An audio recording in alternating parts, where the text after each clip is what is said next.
村里要修高铁，征地赔偿，我二话不说，第一个签了字，拿了280万搬去城里。村长骂我傻，邻居笑我蠢，村民们联合起来当钉子户，天天堵在工地门口要价。1年后，我开车回村扫墓，那些钉子户蹲在荒地边，拉着我的手哭诉征地改址了。都听着，镇上的文件下来了，新修的高铁线要途经咱们卧龙村，这可是天大的好事。征地给多少钱？是啊，我们就关心这个。我家那2亩地可都是好的。安静，听我说完。根据政策，本次征地涉及房屋、宅基地、田地、林地，综合评估，一次性补偿每户280万。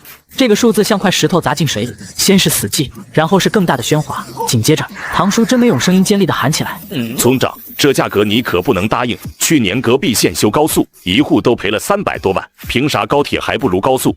对，不能答应，最少500万。没错，不给500万，谁也别想动1寸土。村民的情绪被点燃了，一个个站起来，脸红脖子粗。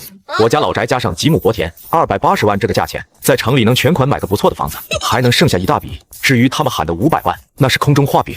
村长没文化看着失控的场面，有点慌，但很快又镇定下来，眼神和甄美勇一对，我瞬间明白，他俩这是演双簧，一个扮红脸，一个扮白脸，想鼓动村民们把价格往上抬。大家的心情我理解，280万确实少了点。我的意思，咱们得团结，拧成一股绳，谁也别先签字。谁签字谁就是全村的罪人。这英俊，怎么你有不同意见？我没看他，直接对坐在桌子后面的镇干部说：同志，我同意这个补偿方案。这位小同志思想觉悟很高嘛，来到这边来，咱们可以当场签协议。这英俊，你疯了？280万就把祖宗的房子卖了，你对得起你爸妈吗？甄英俊，你别胡闹，这关系到全村的利益。我只管我家的利益，这个价格我接受。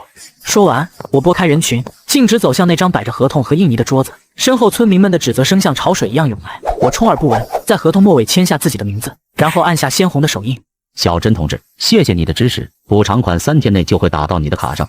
我点点头，收好属于我的那份合同，转身准备离开。甄美勇堵在我面前，眼睛红得像要吃人。这英俊，你今天敢走出这个门，以后就别想再回卧龙村，我们没你这个亲戚。求之不得。我刚回到家，村长的电话打了进来。甄英俊，我是没文化，你马上回祠堂来，把字给我划掉。合同签了，生效了。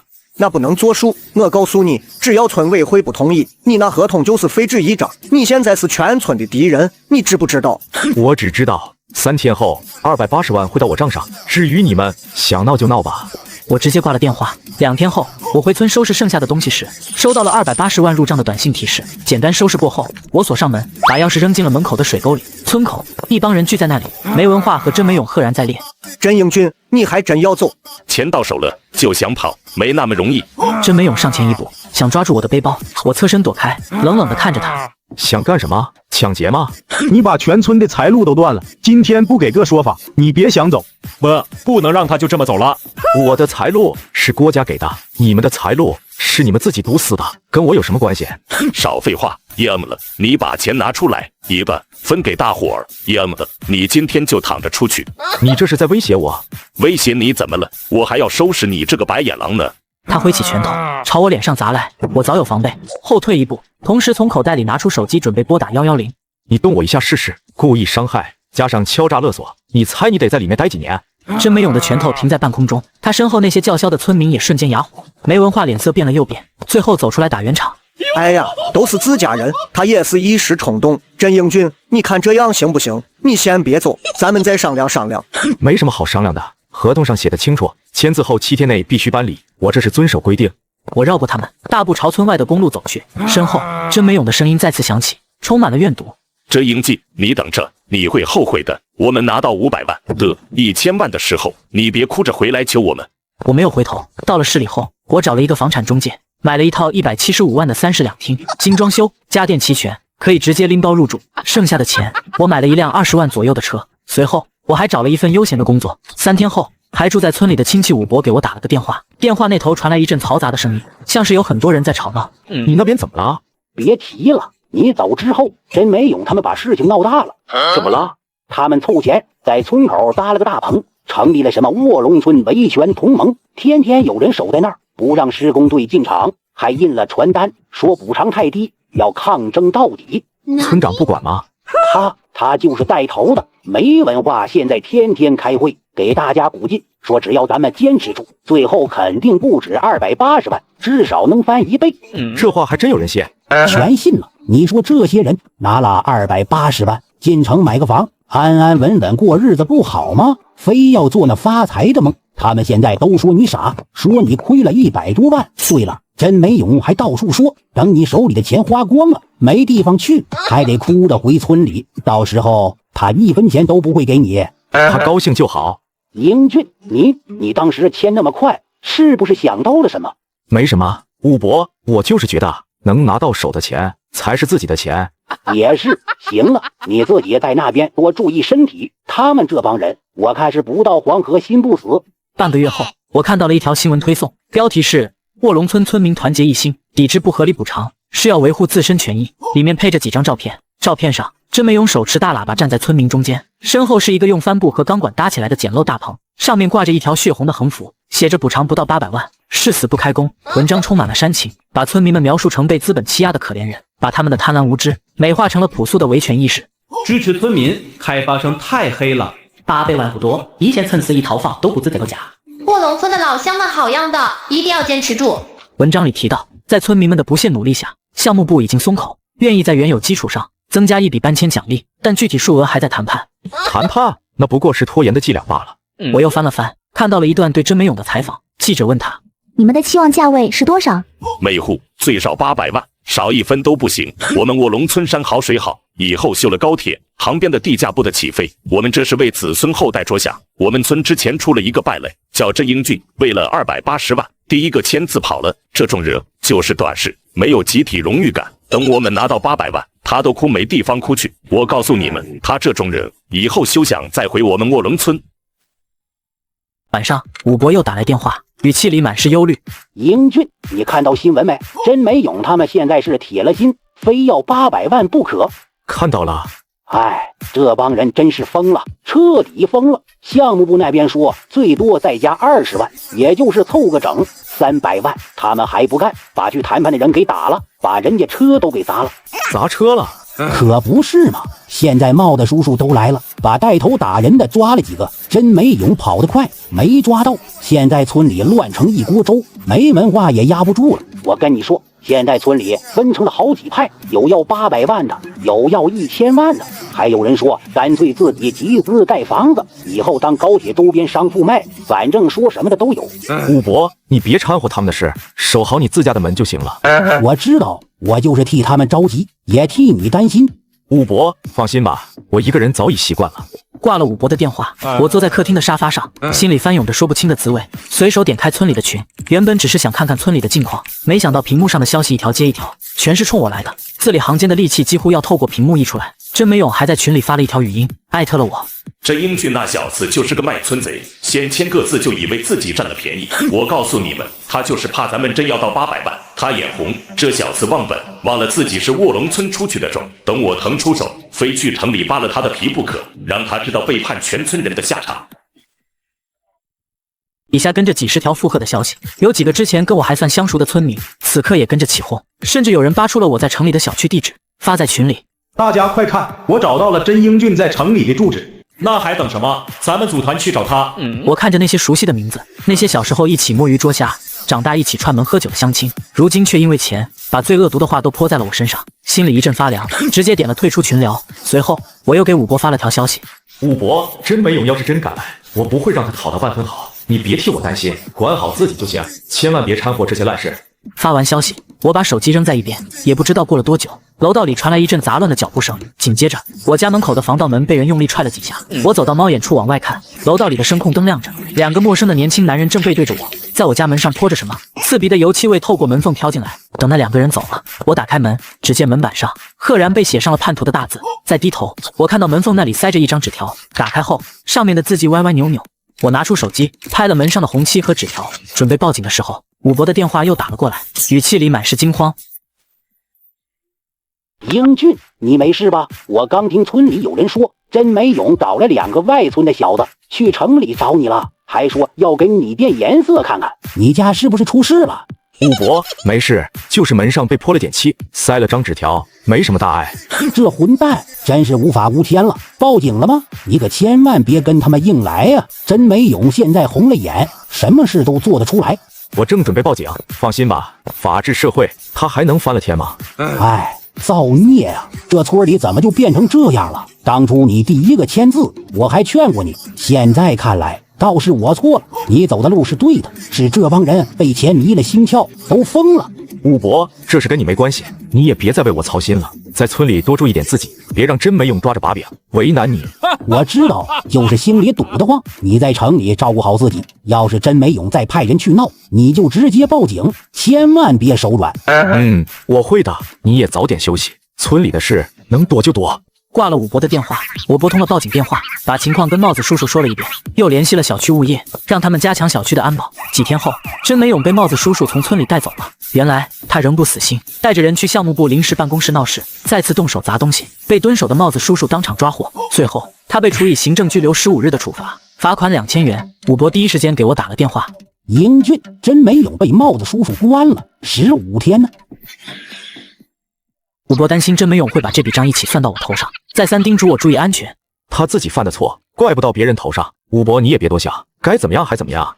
话是这么说，可他那性子，你又不是不知道，认死理还记仇，总觉得是你先签了字，才让项目部有了底气压价。他这次被关进去，指不定把账也算你头上了。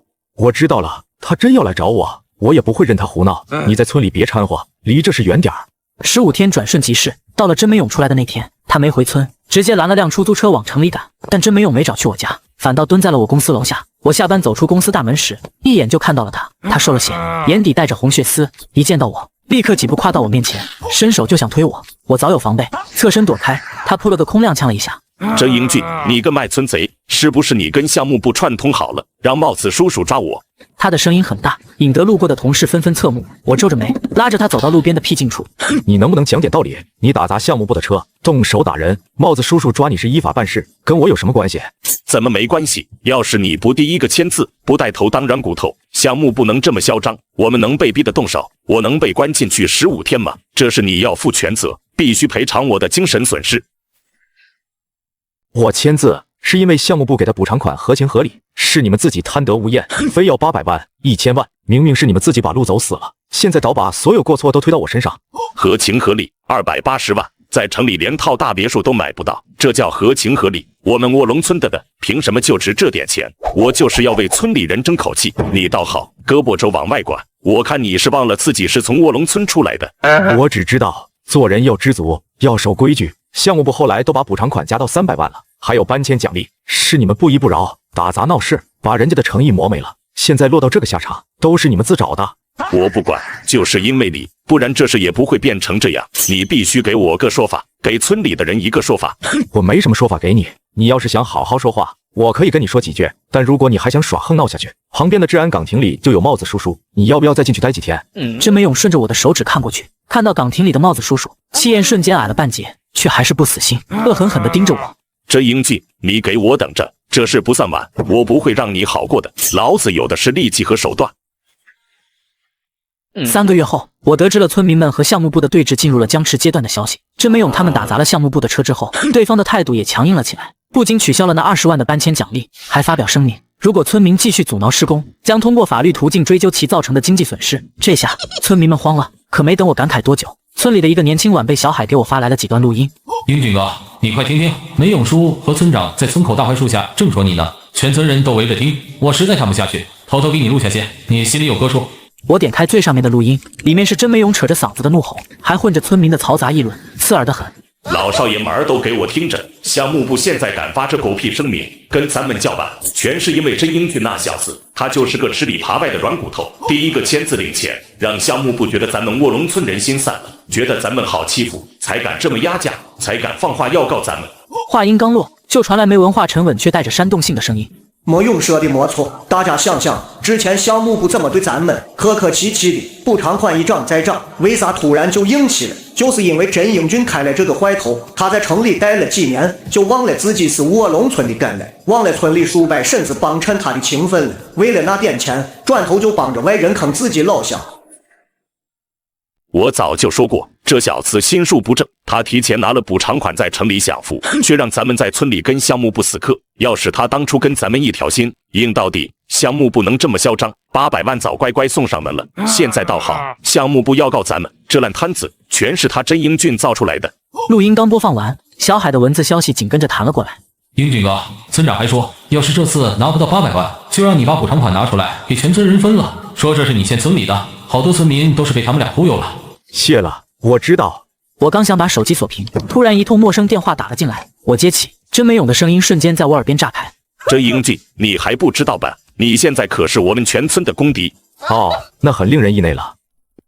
甄英俊，今天我以村长的身份跟你说句话，这是你做的真是不地道。卧龙村养你长大，现在村里遇上事了，你不帮忙就算了，还拆台，让全村人跟着你受连累。项目部的声明你也看到了，真要走法律程序，村里不少人都要受影响。你忍心看着乡里乡亲的因为你蹲局子赔大钱？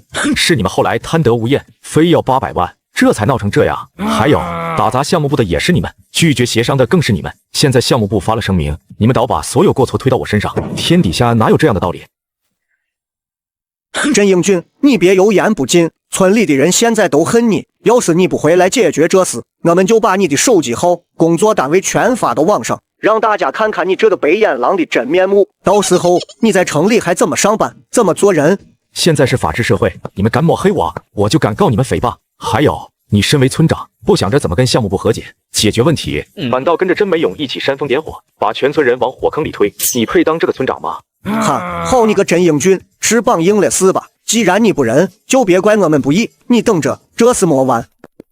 这英俊，你给我记着，我和村长明天就开动员大会，全村里的人都到，到时候我们就联名告你，让你身败名裂。我还会天天给你打电话，换100个号码打，我让你用无宁日。你们随便折腾，我奉陪到底。我直接挂了电话，顺手把这个号码拉黑。可这只是开始，接下来的1个多小时里，陌生号码一个接一个打进来，都是甄美勇和没文化安排人打的。我干脆关了机。后来我听小海说，甄美勇和没文化又给大家开了个动员大会，给村民们吃着一颗又一颗虚假的定心丸。大家都别慌，这是开发商的恐吓战术，是黎明前最后的黑暗。只要大家再坚持一下，胜利就属于我们。村长说的对，我有内部消息，高铁这个项目是省里定的，不可能改。开发商比我们还急，拖一天就多一天的损失。现在就是在比谁更能耗。大部分人又一次被他说服了，他们甚至把这件事捅到了市里的电视台。一档名声在线的节目派了记者去采访，镜头里，卧龙村的祠堂被布置成了作战指挥部，墙上贴着各种标语，一群村民围着记者，七嘴八舌的诉苦。我们在这里住了一辈子，现在为了建高铁，把我们赶走，就给那么点钱，让我们以后可怎么活啊？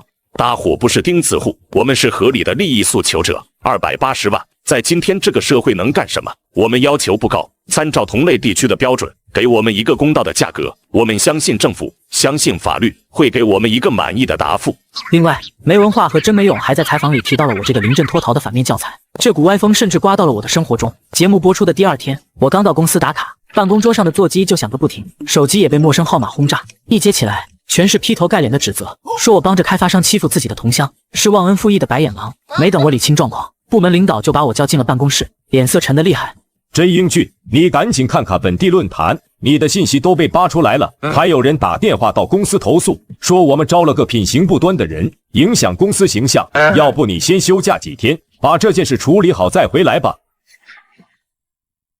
我愣在原地，又气又猛。回到工位点开论坛，才发现是甄美勇为了博同情造声势，把我当成了垫脚石。没文化更是借着村长的身份，在村里对着前来采访的自媒体记者煽风。那些话被整理成文字发到网上，我越想越火，当即在网上找出节目组的联系方式，给那档名声在线的跟拍记者打了过去。你好，我是甄英俊，就是你们节目里卧龙村征地事件中第一个签字的村民。我想跟你们澄清一下，甄美勇和没文化在节目里说的关于我的话全是造谣。甄英俊先生是吧？你的情况我们也收到了一些反馈，当时甄美勇先生和梅村长提供的证据看起来也挺有说服力的，而且节目已经播出了，我们这边也不好再随意更改内容了。证据？他们所谓的证据就是凭空捏造，我这里有我签字的补偿协议原件、项目部的征地预算公示截图，还有当初他们拒绝280万补偿款，非要800万的聊天记录。我要求你们节目组做一期补充说明，澄清事实，还我清白。甄先生，你先别激动，我们会向领导反映这个情况的。至于要不要做补充说明，还得等上面审批。毕竟现在舆论都站在卧龙村村民那边，贸然澄清，怕是会引起群众不满。记者的支支吾吾，让我彻底看清了他们只想博流量，不顾事实的嘴脸。我忍着怒火挂断了电话。没多久，甄美勇又换了个号码，给我打来了电话。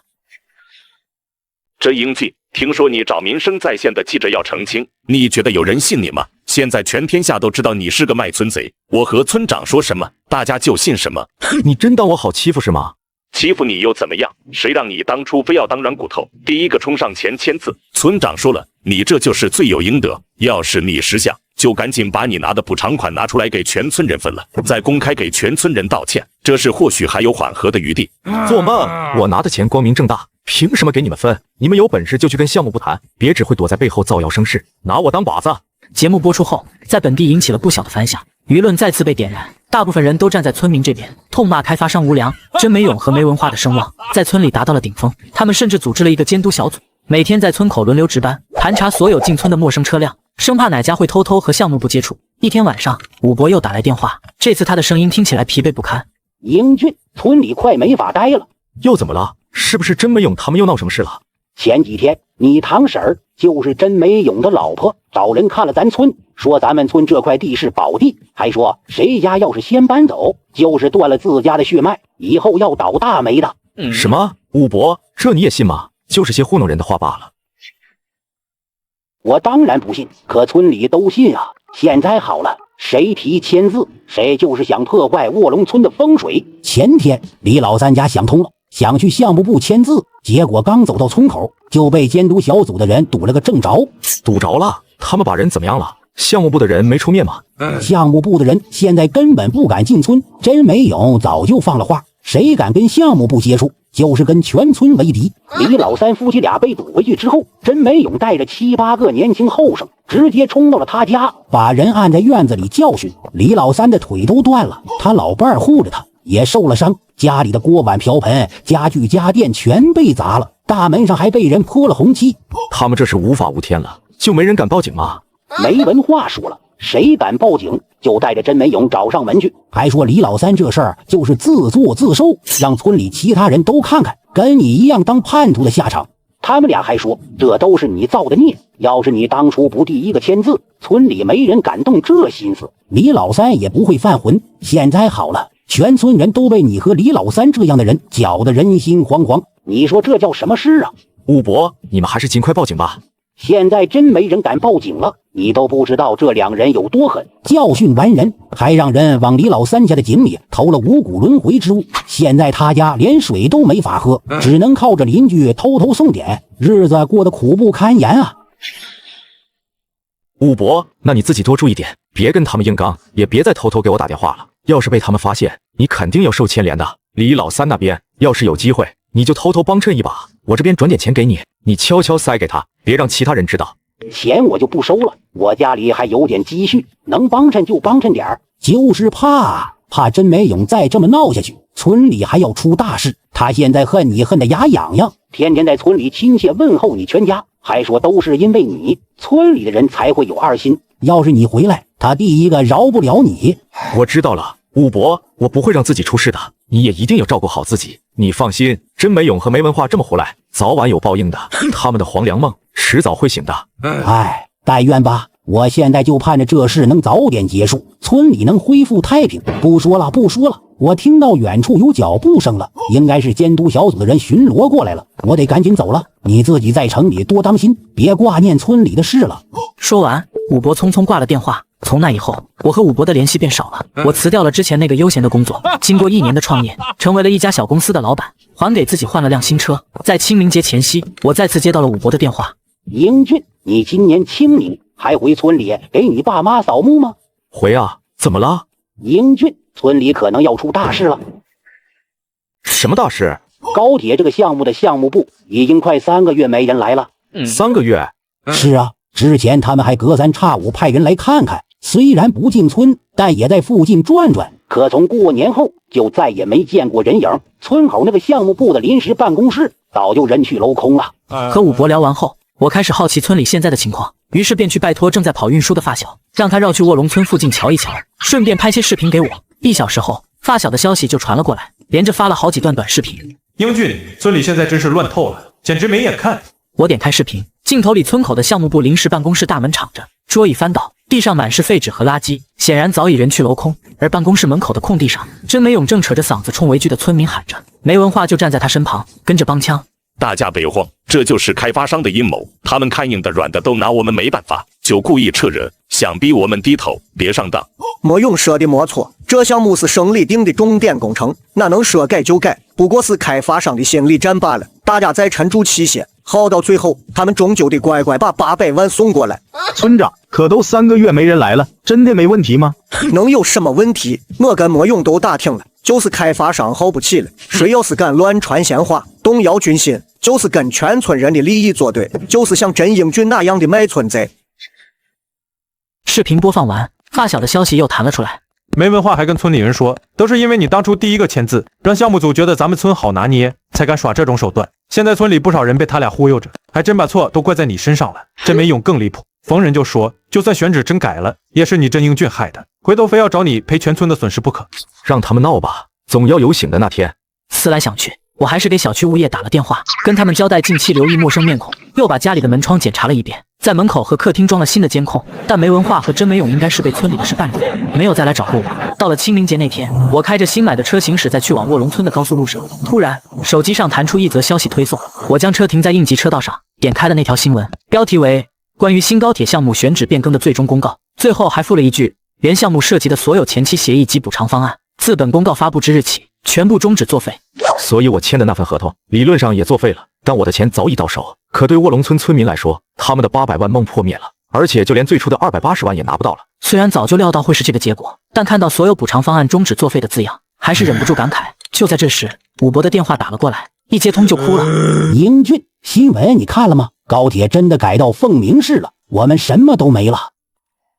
甄美勇知道后，当场就瘫在地上了。没文化也躲在家里不敢出来。村里炸锅了，有人哭，有人骂，还有人要去找甄美勇拼命，说他把大家坑了。很多人都在说，要是当初跟着你签字，就不会落得这下场，现在都后悔了。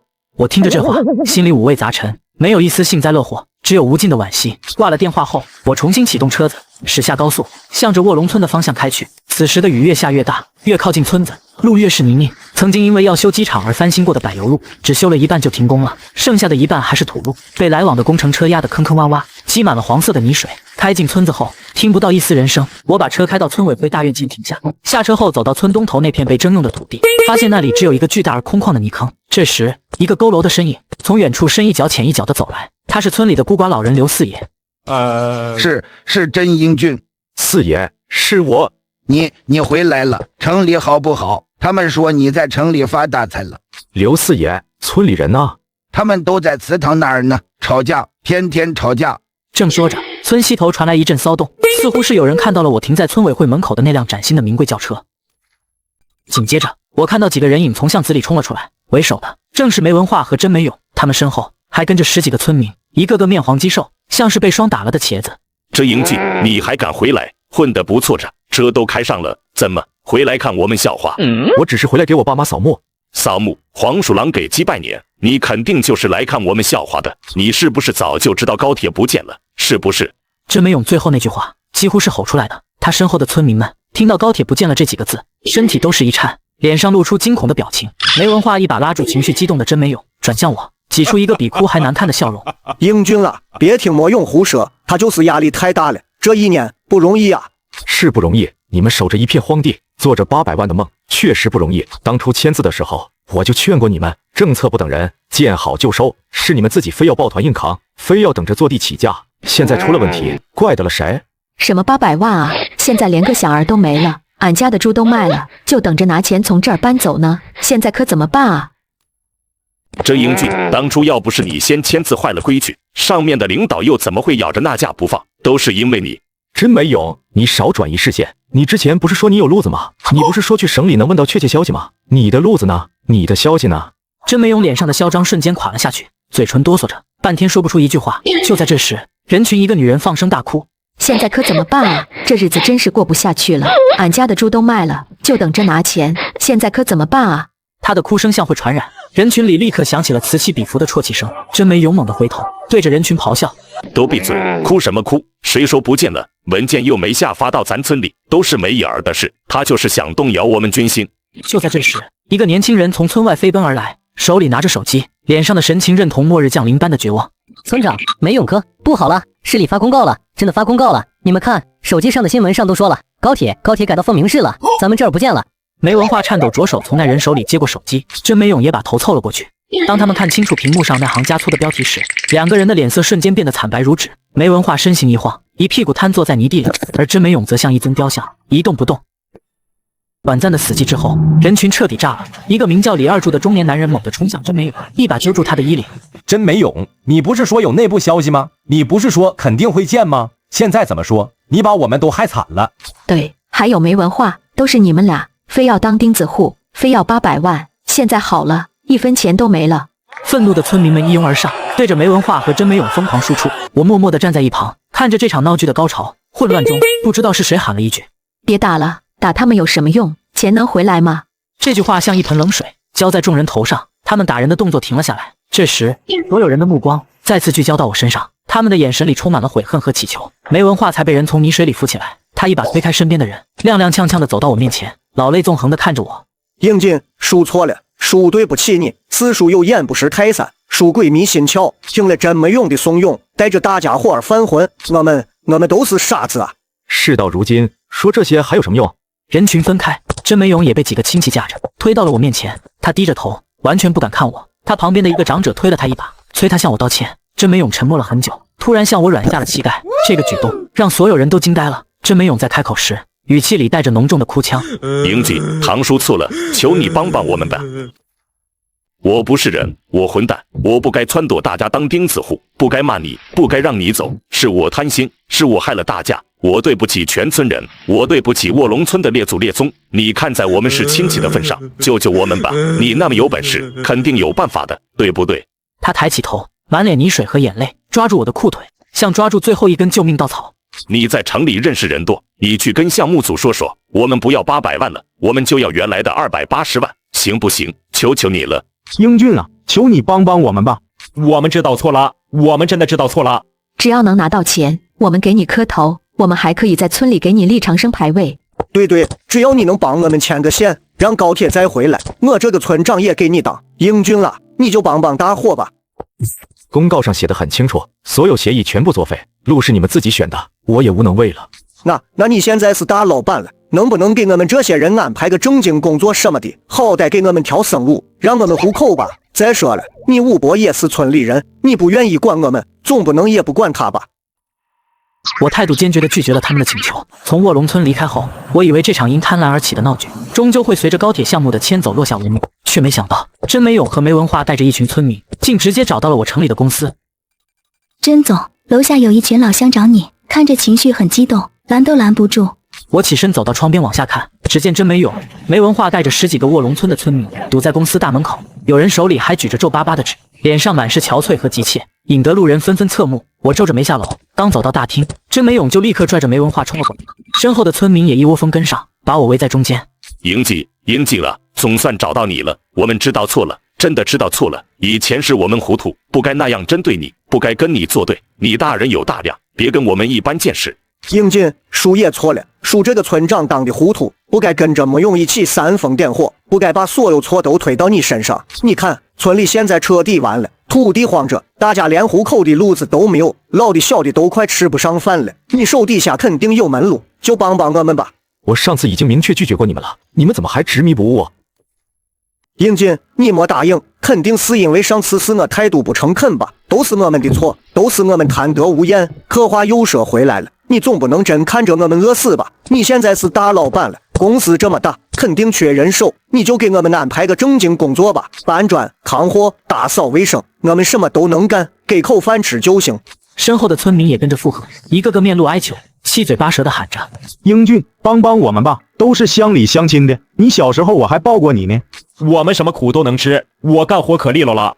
求你给我们条生路吧。”安排工作，你当初在村里说我是忘本的白眼狼，说我签的字是拆全村人的台，你这个村长领着村民往火坑里跳，现在倒有脸来我这讨活路？那都是一时糊涂，被猪油蒙了心。一时糊涂，你们独离老三，泼他红漆，威胁武博不准跟我联系，把我的工作单位、家庭住址扒出来造谣抹黑，支持甄美勇找人去我家门口泼漆，这些事也是一时糊涂吗？没文化见我没松口，又打起了感情牌，语气带着刻意的哽咽。英俊之，你忘了小时候你爸妈走的早，叔还帮你缝过衣服，村里的叔伯婶子也都帮衬过你，就算看在往日的情分上，你也得拉我们一把。再说还有武博呢，你就真忍心看着他跟着我们一起受苦吗？还有武博都一大把年纪了，在村里也抬不起头，总不能让他跟着我们受牵连吧？别总拿武博说事，武博从始至终都没跟着你们胡闹，你们现在走投无路了，就想起他了。当初你们威胁武博不让他跟我联系的时候，怎么没想过情分？我公司的岗位有招聘的规矩，要的是踏实肯干、明事理的人，不是你们这样只想走捷径、贪得无厌的人。当初你们把路走死的时候，就该想到现在这种下场。甄美勇的脸色一阵红一阵白，还想再说些什么，我直接打断他。我不会给你们安排工作，路是你们自己选的，后果只能你们自己承担。把他们请出去，别影响公司正常办公。是，甄总。保安立刻上前，甄美勇和没文化还想挣扎，却被保安架住。他们看着我决绝的背影，还在恳求我。甄美勇一行人只能灰溜溜的回了村。几天后，我接到了武博的电话。英俊，现在村里真的成一团乱麻了，村民们把所有的怒火都倾泻到了甄美勇和没文化身上。没文化当晚就被一群红了眼的村民堵在家里，他家院子的大门被砸烂，窗户玻璃被敲得粉碎。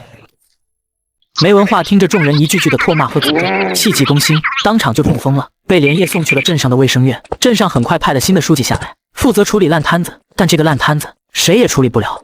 英俊，你说这群人真是什么操作都有。甄美勇家被人泼了响，墙上用红旗写满了丧尽天良、还我血汗钱的字样，他老婆更是当场和他翻了脸。他拿着菜刀追了他半个村子，把他这些年做的所有蠢事、吹过的所有牛全都抖了出来。没过2天，甄美勇老婆就带着孩子回了娘家，并且提出了离婚。她走的时候，把家里所有值钱的东西，甚至连那台老旧的电视机都搬走，只给甄美勇留下了一个空壳子。她彻底成了孤家寡人。以前跟在他屁股后面一口一个勇哥叫着的人，现在看到他都恨不得啐他一口。武博，我听说甄美勇当时还四处借了不少钱吧？是啊，他当初为了组织同盟，自掏腰包，还向亲戚借了不少钱，用来请客吃饭、拉关系、印传单。现在那些债主天天上门，堵在他家门口，不给钱就不走。那他估计应该会卖房吧？真被你给说对了，甄美勇只能卖掉他家那栋2层小楼，可那房子挂出去1个月，连个问价的都没有。最后还是一个外地来的贩子，只给了他不到10万块钱，就把房子收走了。拿到钱的当天，甄美勇还了债。后来他喝了一场大酒，在村里的大槐树下抱着酒瓶子哭了整整一夜。第2天他就消失了。武博在电话里向我讲了很多，最后叹了口气：现在这个村子算是完了，人心散了，就什么都没了，能走的都走了，出去找活干了，剩下的都是些走不动的老弱病残，天天坐在村口看着那个大水坑发呆。你说说这叫什么事啊？武博，你最好也另做打算吧。武博叹了口气，没再多说别的。几天后，我忙完一次应酬，主动给武博打去电话，询问他的近况。可武博报喜不报忧，找别的话题打岔了过去。没文化中风以后就一直躺在卫生院，前2天没了，他儿子把他拉回来，在祖坟那边草草埋了。办丧事的时候，整个村子算上他家亲戚，拢共不到10个人，凄凉啊！那甄美勇呢？还不见人影吗？是啊，目前没人再见过甄美勇，也没有人再提起过他。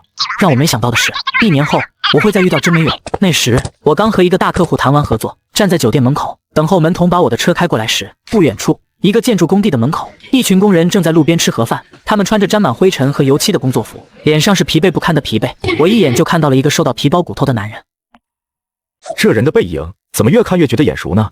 大概是感受到了我的视线，那人也转头看了过来。四目相对的一瞬间，我和他都愣住了。甄美勇的脸上先是闪过一丝茫然，然后是巨大的震惊，最后无地自容的羞愧和恐慌。他的脸瞬间变成了猪肝色，端着饭盒的手开始不受控制的发抖，饭菜洒了一地。这时门童把车停在了我面前，我收回视线坐了进去。3个月后，我坐在办公室里，面前放着一份生态旅游开发计划书，想了想，还是决定给武博打去电话。武博，现在市里出台乡村振兴扶持政策，我对周边这些村考察了一番，卧龙村隔壁的凤雏村山水资源相对来说最优。你的意思是要绕过咱们村，去隔壁村开发投资？目前村里的情况你也知道，到处破破烂烂，想开发的话，首先就得先修复，但这部分钱对我来说实在不划算。我懂，英俊，你不用向我解释。2天后，我开车去凤雏村的时候，路过了卧龙村，只见原本荒草丛生的村口，此刻竟站着10几个人，他们脸上带着局促又热切的笑容。为首的是武博和几个当年没跟着真没勇闹的村民。看见我的车，武博赶紧迎了上去，我停下车，推开车门，目光扫过人群，看到了真没勇。真没勇比上次工地见面时更瘦了，头发花白了大半，手里攥着一个皱巴巴的布袋子，眼神躲闪，不敢看我。你们怎么都站在村口？我们听说你要去凤雏村搞旅游开发，就想着肯定会路过这里，所以一早就在这里等你了。英俊啊，你是咱们村走出去的能人，可得拉着乡亲们一把啊。是啊，英俊，我们知道错了，以前都是真没勇误导我们，以后我们都听你的，你让干啥就干啥。我们都志愿加入隔壁凤雏村的建设，管口饭吃就行。被点名的真没勇浑身一颤，下一秒他猛地往前迈了2步，扑通一声跪在地上，手里的布袋子掉在地上，滚出几个干瘪的红薯。营记，我知道我不是人，我不该撺掇大家当钉子户，不该害了全村人。你这次去凤雏村投资，能不能给我个活干？我不要工钱，管饭就行。我不想再跑大老远去那个建筑工地了。他的话刚说完，人群里突然有人喊了一句：“凭什么给他活干？当年就是他害我们没拿到补偿款。”他就是当年带头打真没勇的李二柱。他往前挤了2步，指着真没勇的鼻子：“真没勇，你还有脸再回来？要不是你，我们能落到今天这个地步吗？”我害的，当年你们谁没跟着喊要800万？事到如今竟然还在怪我。你不领着头撺掇，我们能那么傻吗？我们这些平民老百姓能懂什么？明明就是你们自己贪心。2人越吵越凶，眼看就要动手，武博赶紧上前拉架，急得直跺脚。我冷冷地看着眼前的闹剧，突然开口制止了他们。我去凤雏村投资不是为了针对你们，而是看中那里的资源。项目开工后会招人，优先录用周围村的村民，但有2个条件：第一，服从管理，偷懒耍滑的直接开除；第二，不准再提当年的事。谁要是敢在工地上闹事，别怪我不留情面。人群里一片寂静，随即爆发出一阵欢呼，村民们纷纷对我表示感谢。真没勇也激动得浑身发抖，对着我连连作揖，承诺自己一定好好干。我没理他，转头看向武博：“武博，麻烦你帮我统计一下村里的劳动力，明天上午我在村委会开个会，具体说说招工的事。”好嘞，没问题，我一定把这事儿办得妥妥的。然而，在凤雏村生态旅游项目开工的第3个月，矛盾就像埋在土里的地雷，被一声争吵彻底引爆。这天下午，我正在办公室里核对施工进度表，外面突然传来一阵嘈杂的叫骂声。我皱着眉走出去，只见村口的空地上围了一圈人，真没勇和李二柱正扭打在了一起。凭什么你能当小组长？凭什么你拿的工资比我多？就凭你当年害了全村人，你这种人能有口饭吃就不错了，还敢挑3拣4。2人的争吵瞬间点燃了周围村民的火气，人群瞬间分成2派，吵得不可开交。有眼的人都能看出来，明明是李二柱更有能力。可我觉得真没勇这阵子干活也挺卖力的，总要给别人一个迷途知返的机会吧。这话一出，立刻有人反驳。武博急得满头大汗，在人群里挤来挤去，扯着嗓子制止。见我来了，喧闹声戛然而止，所有人的目光齐刷刷地看向我。英姐，你得给我做主啊！李二柱他公报私仇，他就是看我不顺眼。英俊，你别听他胡说，我选小组长是大家伙投票选的，他就是嫉妒眼红。当年他想靠钉子户发横财，现在又想靠耍无赖占便宜。真没勇，他就是江山易改，本性难移，这样的人就该开除。都给我安静！武博，李二柱当小组长是投票选的吗？是大家伙自愿投的，选他管着记考勤，安排活计，公平的很。真没勇，你觉得不公平，是因为他的工资比你多？那你有没有想过，是你自己的问题？最近我这里收到了不少有关你的举报，有工友告诉我，你平时在工地上偷懒，干活动作很慢，而且手脚不干净。谁说的？我没偷东西，是谁造谣？别被老子逮住他！我看着眼前脸色涨红的真没勇，无奈地摇了摇头。真没勇注意到了我的反应，立刻把态度软了下来。营记的曾总，不，我就是觉得我不比李二柱差，我也想多挣点钱，我也想重新做人。就你还重新做人，我看是江山易改，本性难移。人群里有人发出嗤笑，嘲讽声像针一样扎在真没勇的心上。他再次因为当年的事和村民们吵了起来。我看着眼前的一幕，心里五味杂陈。项目上的规矩是按劳分配，谁干活卖力，谁贡献大，谁就拿得多。小组长的位置不是终身制，下个月我们重新投票。谢谢甄总。就在李二柱要松一口气的时候，我突然话锋一转，还有，我之前就把丑话说在前头了，谁要是再借着过去的恩怨闹事，影响项目进度，就直接卷铺盖走人。真没勇，李二柱，你们违反了我的规矩，现在立刻收拾东西走人。还有，甄美勇，你必须在3天内把偷到的财物如数归还，不然我就要报警处理了。听到这番话，李二柱和甄美勇同时愣住了，他们还想再辩驳，可在看到我身旁的保镖后，都不敢再吭声了。两人走后，项目进程顺利了很多。没多久，卧龙村隔壁的凤雏村开发成功，我靠着此项目赚得盆满钵满，而甄美勇再也没有在村里出现过。这一次，没人再见过他。